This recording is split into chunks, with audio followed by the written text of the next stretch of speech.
바로 들어갈게요. 지난주에는 이제 선진국은 0.2% 플러스, 신흥시장이 상대적으로 더 좋았네요. 1.5% 플러스. 코스피와 코스닥은 세계 최저 밸류에이션답게 키 맞추기를 위해서 그런 것인지 열심히 뛰고 있습니다. 플러스 2.5%, 플러스 2.16% 마감하였습니다. 지난주 글로벌 증시 키워드는 위험 선호 심리가 한 주 더 유지를 하고 있는 상황이고요. 미중 무역 협상 관련된 소식이 좀 있었습니다. 그리고 브렉시트 플랜 B 발표가 있었고요. 미국 연방정부 셧다운이 임시 봉합되었다. 뭐 이런 정도가 뉴스거리를 차지하고 있었다라고 보시면 되겠습니다. 글로벌 증시 투자자들의 위험 선호 심리가 계속 유지되고 있고 신흥국의 상대적 우위 진행이 확인이 되고 있습니다. 중국 경기 선행 지수가 먼저 반등을 하고 있습니다. 2개월 연속 반등을 하고 있는데요. 신흥국의 선진국 대비 19년 경제 성장률이 상대적으로 우위가 전망이 하나둘씩 나오고 있습니다. 그 전부터 글로벌 증시로 신흥국 증시로 이제 글로벌 자금이 꾸준히 유입이 먼저 되고 있는 모습들이 좀 보여졌는데요. 최근에도 그 흐름은 계속 이어지고 있는 것 같습니다. 미중 무역 협상의 경우에는 이제 윌버로스 상무장관이 아직 갈 길이 멀다라는 발언을 했었거든요. 그러자 곧바로 문호신 장관이 긍정적인 발언으로 해당 발언을 덮는 등 결국 타결을 향한 큰 방향성 아래에 치열하게 물밑 협상을 하고 있는 것으로 사료가 됩니다. 그러면 여기서 문호신 장관이 어떤 발언을 했는지를 좀 보시면 좋을 것 같습니다. KB증권의 이은택 스트래티지스트, 뭐 전략, 뭐 이런 거 연구하는 거겠죠. 어쨌든 이 얘기가 드디어 나왔습니다. 문호신이 위안화 절상을 언급을 했습니다. 중국과 무역 협상이 많이 진전되고 있다면서 환율 문제도 논의 중. 제가 말씀드렸죠. 초대형 상승장의 가장 중요한 요건 중에 하나가 미중 무역 협상의 합의인데 그 중에서도 가장 중요한 게 패권 전쟁 오히려 두 번째입니다. 저희한테는 위안화 절상이라는 그 조건, 요게 가장 우리나라 증시에 있어서는 중요하다라고 말씀을 드렸는데요. 공식적으로는 처음 이야기가 나온 거라고 볼 수 있어요. 뭐 밑에 뭐 내용 보면 위안화 강세와 달러 약세가 뭐 우리나라 신흥국 증시 뭐 포함해서 뭐 랠리를 보여줄 것이다. 뭐 아직은 불투명하지만 언급만으로도 힘을 발휘하고 있다. 뭐 이런 얘기를 하고 있습니다. 그리고 달러 약세에는 실적만 보는 게 아니라 글로벌 자금의 이제 수급 논리와 이 밸류에이션 논리가 이제 움직이면서 주가가 특히 많이 상승한다라고 보시면 되겠습니다. 그거에 이제 실적 요인까지 이제 플러스 시켜주는 부분은 특히 내수주 같은 경우에 그런 게 있을 것이고 북한 개방이 있으면 또 추진축을 더 얹어줄 것이니까요. 매출처가 더 다양해지니까 그런 업종들이 생겨난다라는 거 우리가 꼭 잊지 말아야겠습니다. 자, 그러면 이제 보시죠. 지금 보시면은 이제 상당히 그 안정적으로 지금 하락을 하고 있는 모습을 위안화가 좀 보여주고 있죠. 우리나라 같은 경우는 옆으로 아직은 횡보하면서 그 밑으로 이제 하락하는 것까지는 아니지만 상대적으로 그 폭이 작지만 올라가지도 않고 있는 모습을 우리가 확인할 수 있겠습니다. 브렉시트 플랜 B도 발표를 했어요. 근데 플랜 A에서 크게 나아가지 않았거든요. 잠깐 그거를 좀 보시면 브렉시트 플랜 B, 플랜 A와 다른 게 뭐냐? 관련해서는 신문 기사들을 좀 찾아보시는 게 좀 좋습니다. 아직 확정된 것도 없고 그런 상황이기 때문에 그 플랜 B가 제시가 됐는데 기존 합의안과 다른 내용이 없어 재탕 비판이 거세다. 뭐 이런 상황이라고 보시면 되겠습니다. 아직까지 계속 진통 중이다라고 보시면 되겠습니다.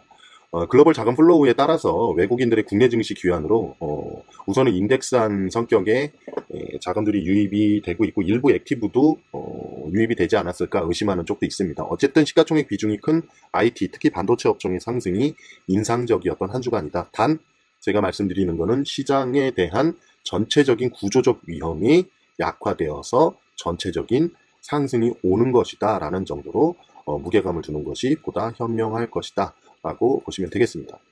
한번 볼게요. 시장 투자자들이 어떻게 하고 있는지 보시면 아시겠지만 1월 4일 미국 시간 기준으로 해서 그 뒤로 상당히 많은 그 코스피 매수세가 들어오고 있다. 특히 최근 3일간 오늘 포함해서 상당히 많이 들어오고 있죠. 코스닥도 코스피만큼은 아니겠지만 그래도 그 전에 오덕대고 파는 흐름보다는 조금 나았다라고 보시면 되겠습니다. 하지만 여전히 기관들은 좀 팔고 있다는 점 보이고요. 또 선물을 보시면 선물은 현물만큼 그 사지는 않고 있어요. 어느 정도 해지를 해가면서 지금 가고 있다라고 좀 보여지고요. 콜옵션도 마찬가지죠. 그 코스피 엄청 매수한 거에 비해서 현물 매수한 거에 비해서는 콜옵션을 매도를 하고 있습니다. 그리고 풋옵션은 네, 이러고 있는 상황이죠. 예, 예, 그렇게 보시면 되겠습니다. 현물은 계속 사는데 선물과 옵션으로는 약간의 해지를 가미하면서 시장을 조절해 나가고 있다라고 보시면 되고요. 또 사실 계속 말씀드리지만 약간은 쉴 새 없이 올라온 기간이 있기 때문에 어떠한 그 트리거에 의해서 약간의 조정은 있을 수 있습니다. 물론 이제 장기적으로는 뭐 돌아섰다고 저는 이제 생각을 하기 때문에 어차피 그리고 저는 장기 포트폴리오를 운영하고 있기 때문에 맞춰가지고 하는 것이어가지고 요번에 제가 운 좋게도 지난 연말에서부터 강하게 외치면서 이제 말씀을 드렸죠. 저는 장기 포트폴리오 뭐뭐뭐를 담아가고 있다 라는 부분들 말씀드렸습니다. 뭐 관련된 내용은 그 저를 구독하시고 이제 제 거를 찾다 보면 아 얘가 이런 생각으로 하고 있구나 라고 보시면 되겠습니다. 특히 집중적으로 샀던 게 뭐였죠? 뭐 아시겠지만 뭐 조선이나 건설은 그 전에 했던 것이고 증권주, 그죠? 증권주 그리고 뭐 IT 중소형주들 뭐 이런 것들 얘기를 했었습니다. 물론 두 개가 접근 방법은 좀 다릅니다. 나중에 빠져나오는 방법도 좀 다르지만 그거는 이제 뭐 나중에 기회가 되면 하는 걸로 하고요.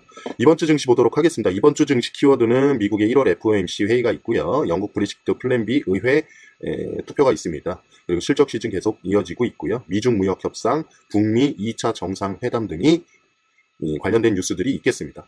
우선 1월 FOMC의 경우에는 만장일치로 금리 동결이 전망이 되고 있고요.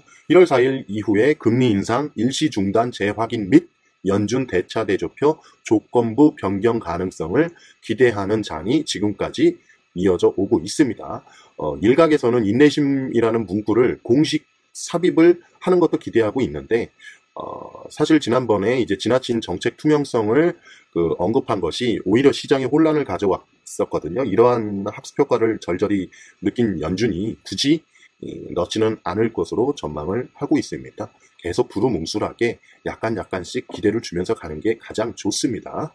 이번 주는 시간이 지날수록 FOMC 결과에 대한 관망 장세가 이제 오늘보다는 내일, 내일보다는 모레 이렇게 예상이 되고 있고요.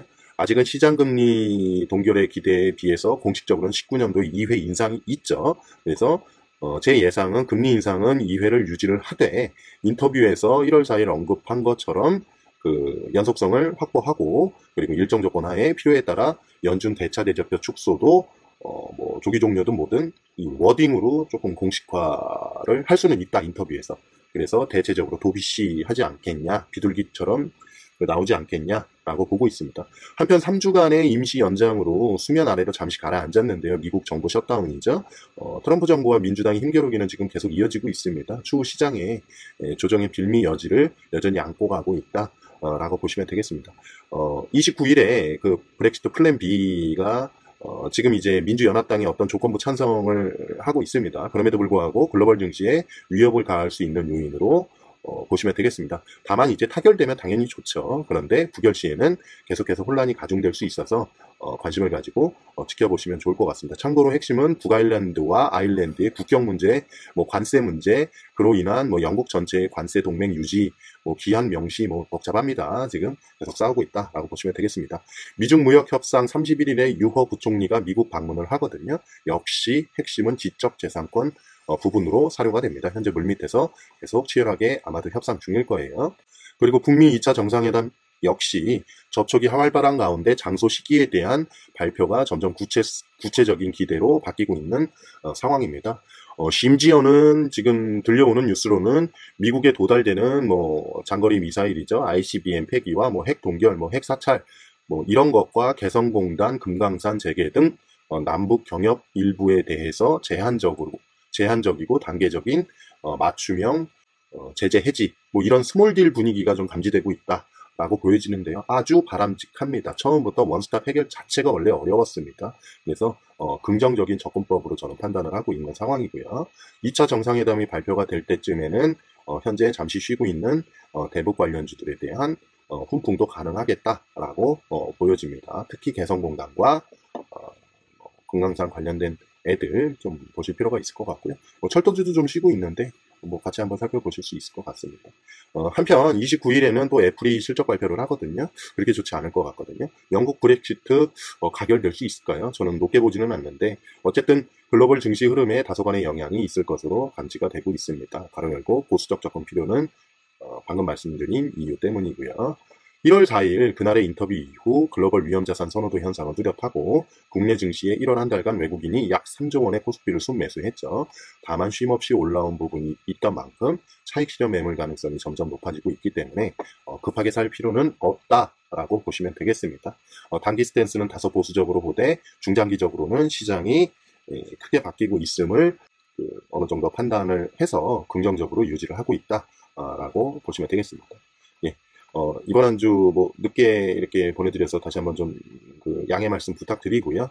단기적으로는 재미없는 장세일지는 모르나 저 같은 장기 투자 중심 포트폴리오를 운영하는 사람들한테 있어서는 너무나 안정적이고 좋은 장이다 라고 말씀을 드리면서 금일 방송을 마치도록 하겠습니다. 네, 고생하셨습니다.